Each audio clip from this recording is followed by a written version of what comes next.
एक गांव में सत्यम नाम का एक सीधा साधा नौजवान रहता था। उसने आजीवन भगवान विष्णु की भक्ति करने का मन बना लिया। वह दिन रात विष्णु भगवान की पूजा अर्चना करता रहता था। एक दिन उसे एक साधु बाबा मिले। सत्यम ने साधु बाबा से पूछा, बाबा, मैं भगवान विष्णु को अपना आराध्य देव मानकर उनकी पूजा करता रहता हूँ, किंतु मैं भगवान के दर्शन करना चाहता हूँ। मुझे भगवान की भक्ति का मार्ग बताइए।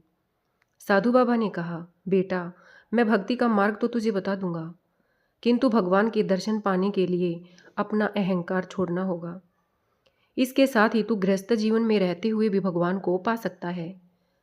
लेकिन सत्यम नहीं माना। उसने कहा, महाराज, मैंने आजीवन विवाह न करने का मन बना लिया है और मैं एकांत में तपस्या करना चाहता हूँ। आप मेरा मार्गदर्शन करें। साधु बाबा ने उसे तपस्या करने की पूरी विधि बता दी। अगले दिन सत्यम जंगल में पहुंच गया और एक स्थान पर बैठकर तपस्या करने लगा। धीरे धीरे वह तपस्या में लीन हो गया। उसे भूख प्यास लगनी बंद हो गई। वह दिन रात भगवान विष्णु का ध्यान करने लगा। इसी प्रकार कई वर्ष बीत गए। एक दिन सत्यम जब ध्यान करने लगा, तब उसे लगा जैसे उसकी तपस्या पूर्ण हो गई। उसके शरीर के अंदर अलौकिक शक्तियां भर गई हैं। यह देखकर सत्यम बहुत खुश हुआ। उसने भगवान के इस चमत्कार को नमन किया और वह तपस्या करने लगा। तभी एक पेड़ पर एक चिड़िया चहचहा रही थी। उसकी आवाज़ से सत्यम की तपस्या भंग हो रही थी। चिड़िया इस सब से बेखबर चहचहाई जा रही थी। सत्यम को गुस्सा आने लगा। उसने आँख खोलकर चिड़िया से कहा, मूर्ख चिड़िया, तुझे दिखाई नहीं देता? मैं तपस्या कर रहा हूँ। मेरी तपस्या तूने भंग कर दी। इसकी सज़ा तुझे अवश्य मिलेगी। यह सुनकर चिड़िया रोने लगी और माफ़ी मांगने लगी। लेकिन सत्यम ने जैसे ही गुस्से से चिड़िया को देखा, चिड़िया जलकर भस्म हो गई। यह देखकर सत्यम बहुत खुश हुआ। उसने मन ही मन कहा, इस संसार में मुझसे शक्तिशाली और ज्ञानी कोई नहीं है। यह सोचकर वह गांव की तरफ चल दिया। सत्यम बहुत सालों के बाद गांव में आया था। उसे कोई पहचान नहीं पाया। सत्यम एक घर के पास पहुंचा और उसने कहा, माई, बाबा आए हैं, भिक्षा दो। घर के अंदर से कोई आवाज़ नहीं आई। कुछ देर इंतजार करने के बाद सत्यम ने फिर कहा, माई, भिक्षा दो। साधु की आवाज़ सुनकर घर के अंदर से एक औरत की आवाज़ आई। उसने कहा, साधु बाबा, तनिक इंतजार कीजिए, मैं अभी अपने पति को भोजन करा रही हूँ, अभी नहीं आ सकती। कुछ देर बाद आकर आपको भिक्षा दूंगी। यह सुनकर सत्यम क्रोध से भर गया। उसने कहा, मूर्ख, जानती है मैं कितना ज्ञानी तपस्वी साधु हूँ। मेरा अपमान करने का साहस इस संसार में किसी को नहीं। तभी उस घर से आवाज़ आई, क्षमा कीजिए, किंतु मैं अपने पति को भोजन कराए बिना बाहर नहीं आ सकती। यह सुनकर सत्यम और अधिक क्रोध में बोला, तू इसका परिणाम जानती है? यह सुनकर उस घर से आवाज़ आई, महाराज, मैं कोई पेड़ पर बैठी चिड़िया नहीं हूँ जो आपके क्रोध से भस्म हो जाऊंगी। यह सुनकर सत्यम आश्चर्य में पड़ गया। उसने कहा, तुझे यह सब कैसे पता? तब उस घर से आवाज़ आई, महाराज, यहाँ से कुछ दूर पर एक कसाई की दुकान है, आप वहाँ चले जाइए, आपको आपके प्रश्नों के उत्तर मिल जाएंगे। सत्यम उस दुकान की ओर चल दिया। वह दुकान पर पहुंचा तो उसने देखा एक कसाई मांस बेच रहा था। सत्यम को देखकर वह दुकान से बाहर आ गया। सत्यम उससे पूछता, उससे पहले ही कसाई ने कहा, महाराज, आपको उस औरत ने भेजा है जो अपने पति को भोजन करा रही थी। यह सुनकर सत्यम ने कहा, तुम्हें यह सब कैसे पता? वहाँ तो उस समय कोई नहीं था। तब उस कसाई ने कहा, महाराज, आप मेरे साथ मेरे घर चलिए, वहाँ आपके सभी प्रश्नों के उत्तर मिल जाएंगे। सत्यम आश्चर्य से कसाई के साथ उसके घर पहुँच गया। वहाँ पहुँचकर उसने देखा कसाई ने घर जाकर अपने बूढ़े माता पिता के पैर छुए और पूरे दिन में जो भी कमाया था उनके चरणों में रख दिया।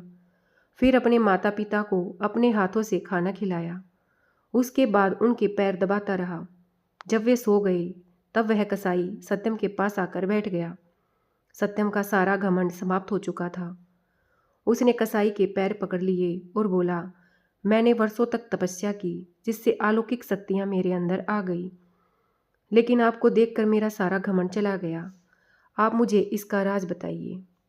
तब उस कसाई ने कहा, जिस औरत ने आपको इंतजार करने के लिए कहा वह अपना पतिव्रत धर्म निभा रही थी। इस पतिव्रत धर्म के आगे तो यमराज को भी झुकना पड़ा था। उस पतिव्रता में वह शक्ति है कि उसे गृहस्थ होते हुए भी तपस्या का फल मिल गया, और उसका ज्ञान तो आपने देख ही लिया।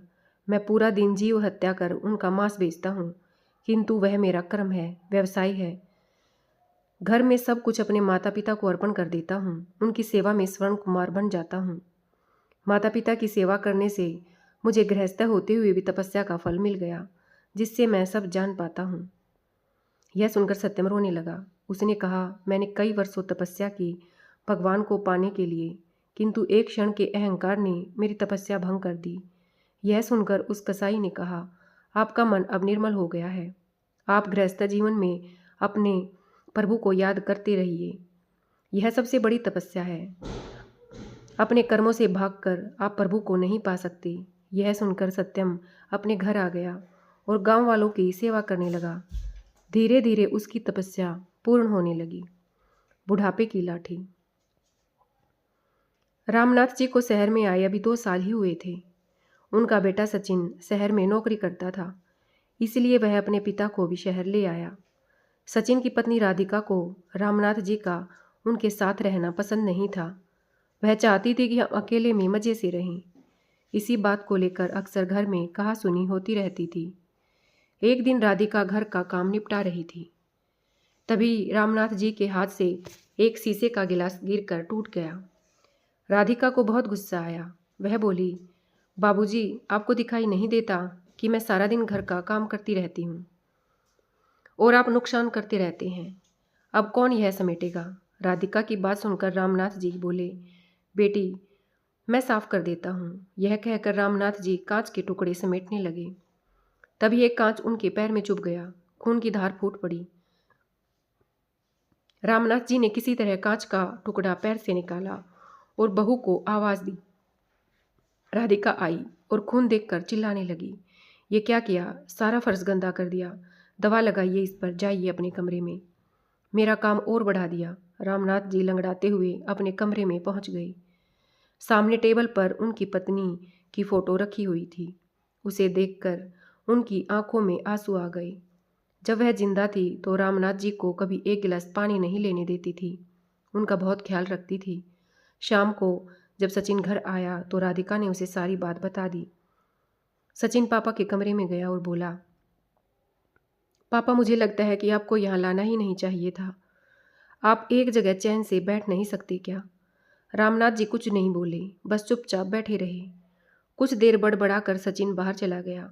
रामनाथ जी कहीं अतीत में खो गए। जब सचिन पैदा हुआ था उन्होंने पूरे गांव को दावत दी थी।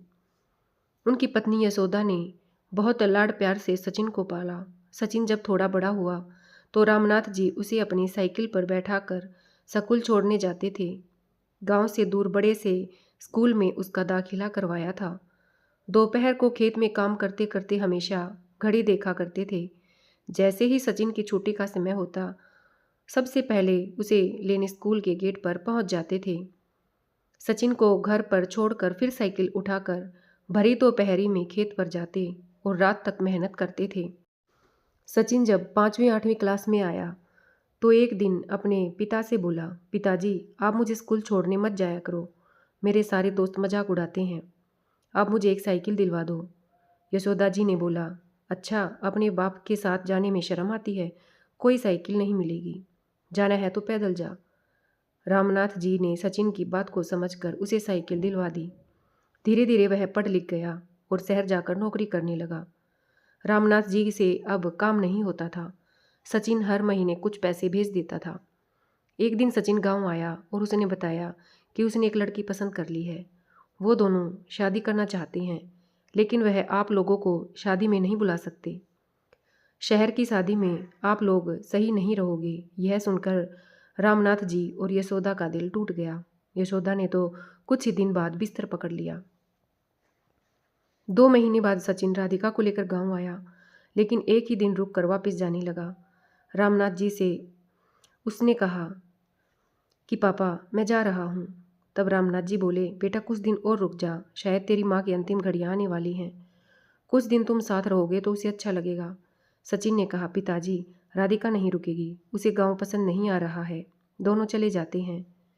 कुछ दिन बाद यशोदा जी अपने बेटे को याद करते करते दम तोड़ देती है। उस समय सचिन और राधिका दोनों 13वीं तक रुके थे। फिर रिश्तेदारों के कहने पर सचिन अपने पिता को शहर ले गया, लेकिन अब दोनों उनसे परेशान हो चुके थे। रामनाथ जी को अब कोई ठिकाना था भी नहीं। गांव का मकान और खेत सचिन ने बेच दिए थे। उसी पैसे से उसने एक फ्लैट खरीदा और किराए के मकान से उसमें आ गया था। एक दिन शाम के समय रामनाथ जी उदास एक पार्क के बेंच पर बैठे थे।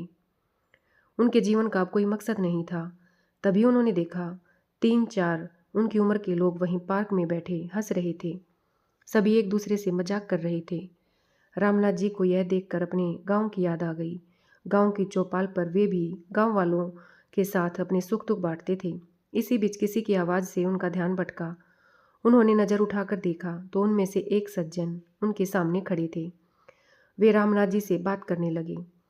उन्होंने अपना नाम राजेंद्र बताया। उन्होंने कहा, आप भी बहू बेटे से परेशान हो? रामनाथ जी ने कहा, नहीं नहीं, ऐसी कोई बात नहीं है। यह सुनकर राजेंद्र जी हंसने लगे। अरे भाई, हमसे कुछ छिपा नहीं है, हम सब भी अपने घर वालों से परेशान थे, लेकिन आज देखो हम कितने मज़े में हैं। यहीं पास में एक आश्रम है, वहीं रहते हैं, जो मन में आए वो करते हैं, जहाँ जाना हो जाते हैं। वहाँ बड़े प्यार से नौजवान हमारी सेवा करते हैं, समय पर खाना मिलता है, साथ ही हंसी खुशी का माहौल रहता है। छोड़े इस उम्र में अपनी बेइज्जत करवाना, आ जाओ हमारे संग। यह सुनकर रामनाथ जी की आंखों से आंसू बहने लगे। राजेंद्र जी ने बाकी सबको भी बुला लिया। फिर वे रामनाथ जी को आश्रम दिखाने ले गई। वहाँ सब खुशी खुशी रह रहे थे। वहाँ उन्हें कुछ लड़के लड़कियाँ मिले जो वहाँ सेवा करते थे। उन्होंने बहुत प्यार से रामनाथ जी की सारी बातें सुनी और उनसे कहा, दादाजी आप हमारे इस आश्रम में आ जाइए, यहाँ हम आपकी इतनी सेवा करेंगे कि आप अपना दर्द भूल जाएंगे। रामनाथ जी के लिए यह सब बिल्कुल अलग था। गांव में तो ऐसा कुछ नहीं था। अगले दिन वे अपना सामान लेकर घर से चले गए। उन्होंने सचिन और राधिका को कुछ भी न बताया और आश्रम पहुंच गई और वहां आते ही उनका स्वागत हुआ। अब वे वहीं रहते हैं। वहाँ उन्हें बहुत आदर सम्मान के साथ नाश्ता, खाना और पैसे भी मिलते थे। अब वे भी इस ग्रुप का हिस्सा थे जहाँ केवल खुशियाँ बांटी जाती थी। धन्यवाद।